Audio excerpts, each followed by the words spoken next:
So ignoring the bad lighting. Before I went to school, I wanted to talk about my admissions.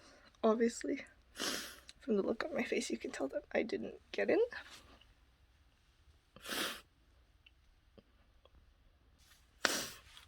But later on, I plan to read to you guys my essay anyway, just so that you can see what I wrote.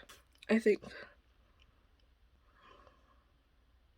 there's a lot that's bad with this, but it's just embarrassing. So, to all you guys, though, who did apply for college, I hope you do get in. Best of luck.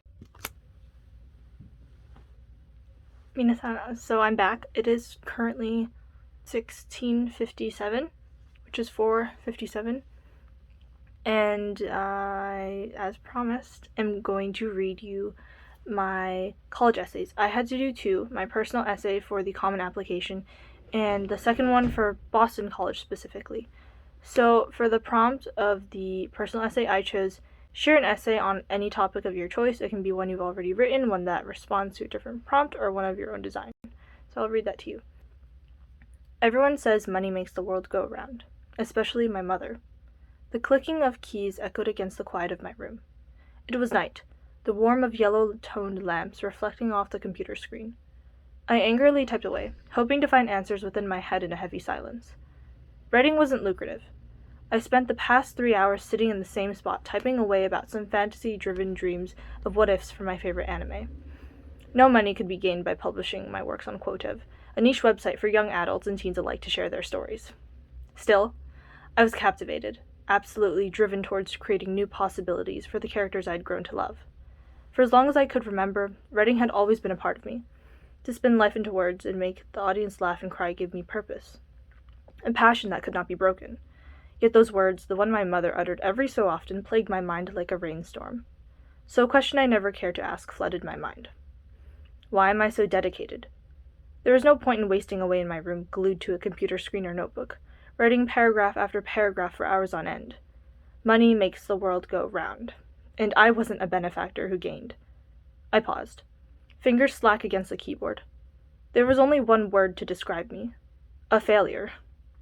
While my mother worked 2 jobs and came home late in the night, I spent my time dedicated to my first love, writing. Worst of all, I was penniless, with not even a dime to my name. I didn't quite understand as I lay in bed that night why such revelations hadn't occurred to me earlier in life. I stared at the white screen on my phone, where the cursor blinked in and out on a paragraph. There was a small ring, and I tapped the notification button with a bitter frown. A comment sat on screen, right under my story I spent nearly half a year writing.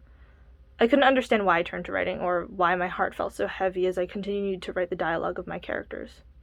It read, "The plot is riveting, the characters seem so real, and he, the character, is being loved and cherished. Everything that is good is in this book." Well, that was superficial. What I thought of my story was That was what I thought of my story with frustration. No money, no benefits, save for the single comment painted across my screen. Joy filled my heart at the prospect that someone far across the world enjoyed my stories as much as I loved to write them. Late nights toiling over plot holes, sunny days drawing character visuals, and countless hours of blood, sweat, and tears poured into the climax. This was what drew me towards my passion. I didn't write because it gave me money, and I didn't need to because simple comments of appreciation filled me with a happiness that could rival the sun. That's a long sentence. A disbelieving smile rose to my lips as I typed in a sentence of thanks. There is nothing wrong with loving something that moved the hearts of many, nor was it shameful to commit to what I loved. Money makes the world go round, my mother once said. There were many who listened to that quote and claimed it as realistic. Me? I had my own preferences, and among many found priority in the simple joys in life. Need to add something on me in the editing process, but my inspiration came from my own experience. Obviously, it's a personal essay, but I wanted to write about something that I was passionate about, which was writing, which is something that I spend way too much time on, despite how busy I always am.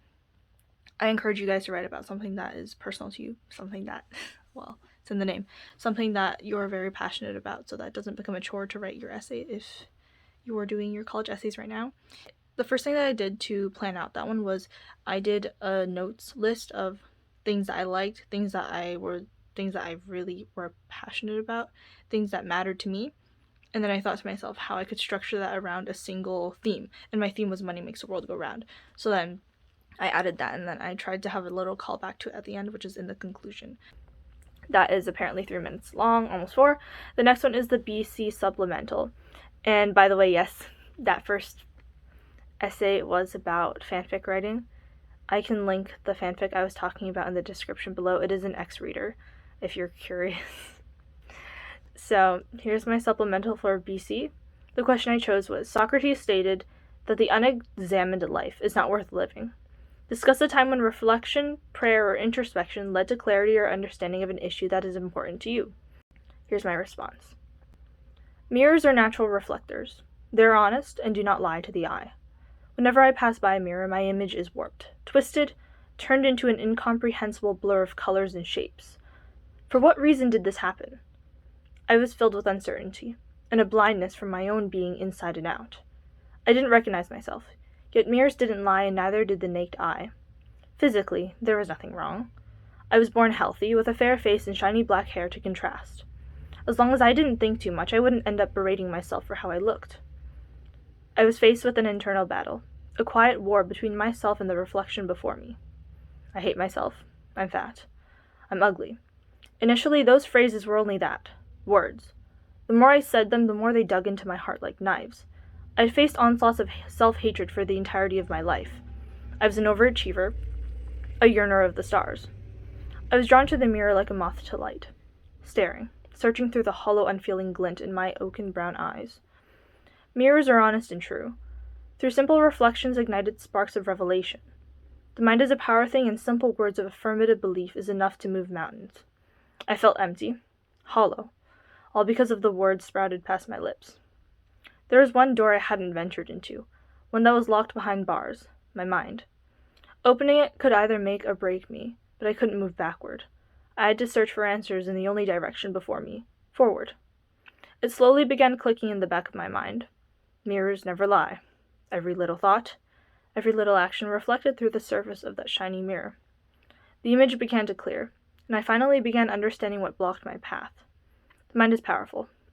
If I shifted how I thought about that warped, contorted image, then I could accept what I saw for what it was. My blindness came from my unconscious dislike for myself, and what I couldn't accept as true. The mirrors that I found distasteful became mere objects that existed, mere objects I looked at. The strength in their reflective surfaces came from my mind. An object as powerful as the bearer. That's the BC one. So, I'm sorry for the bad angle, but I didn't want to grab my tripod because I haven't cleaned my room in like a while. I've been so focused on college, essays, all that kind of stuff, and only to find out that I was rejected.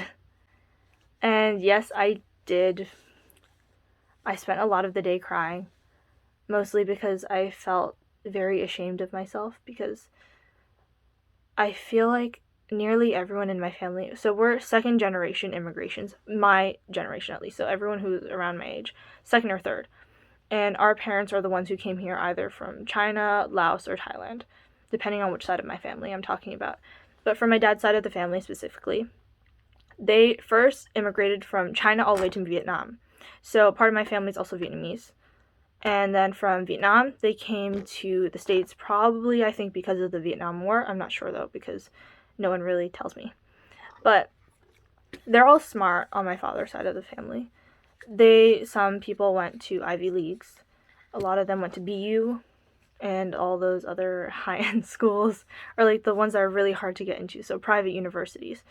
And then there was me today when I saw in the mail, well, not my physical mail, but the email. Oh my gosh, I can't speak.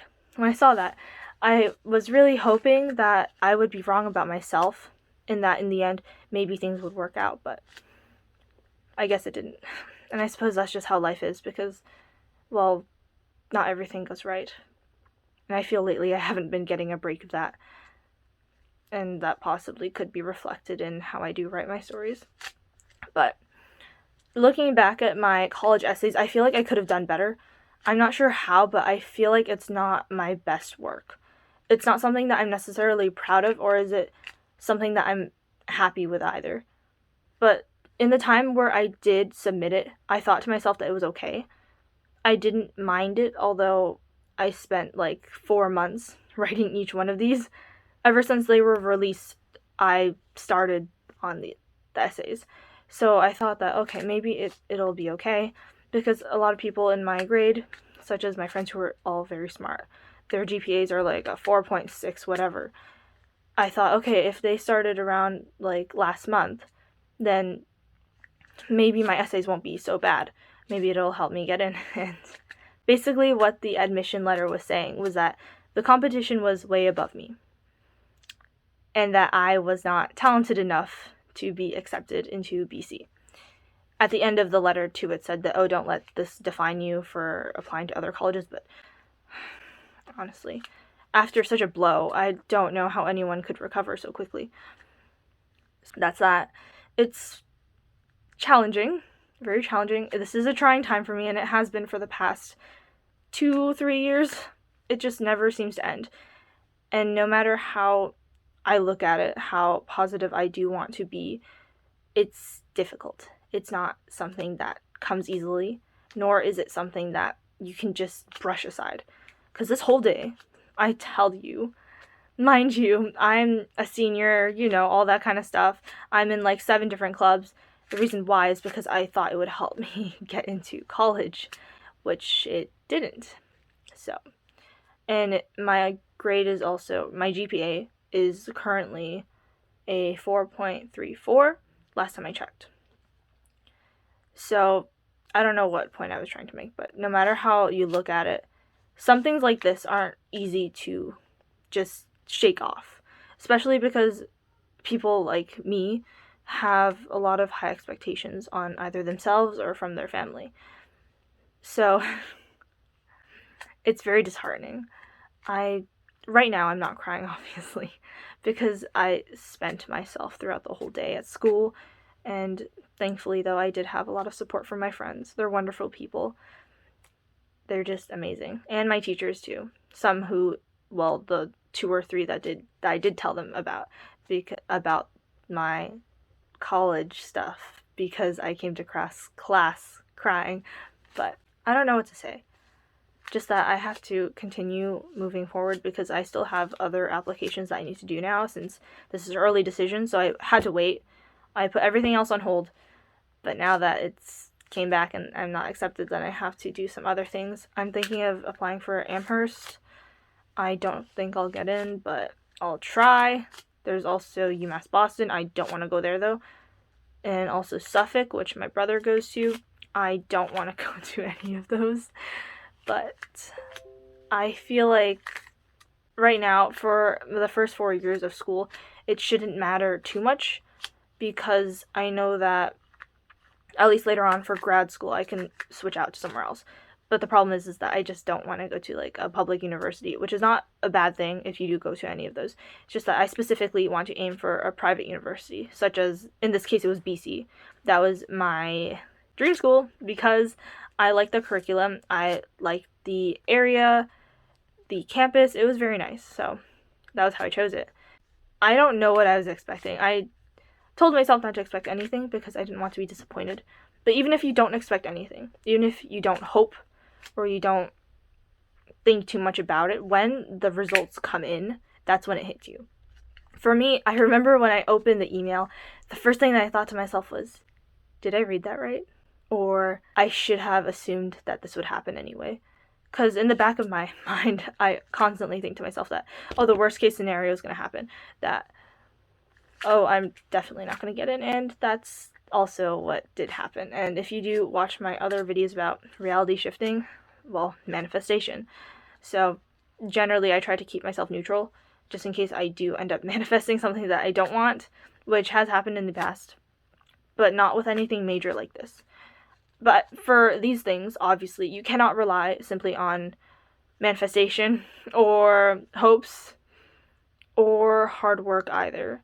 Because I worked my butt off for school since 6th grade.